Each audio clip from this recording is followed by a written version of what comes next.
呢個新嘅科技進步咧，往往都會有啲人就會批評可能你會淘汰咗舊世代啲嘢，咁始終點樣都會淘汰喎。你試下回想下以前未有打印機嘅時候，可能咧就係要咩字印刷啊，即係執啲字粒跟住走去印。咁而家唔使啦，撳個掣就出晒所有嘢啦。咁其實你會寧願想保留舊嗰啲方法咩？咁你明明有個新啲快啲嘅方法，其實你對於個本質你冇改變到喎，都係可以印到嗰份嘅書嗰張嘅文件出嚟嘅喎。咁究竟大家想保留嘅係乜嘢呢？保留你嗰個工藝係定係一啲既得利益者嘅一啲已有嘅嘢，所以唔想去俾人淘汰，定係一啲即係職人嘅精神啊咁樣？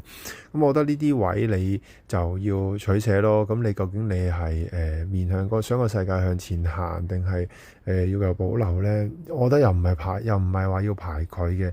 但係就唔好一面倒覺得AI 嘅做法就會令你恐懼，唔應該俾佢滲入你太多嘅生活啊咁樣，反而係諗下點樣擁抱佢啦。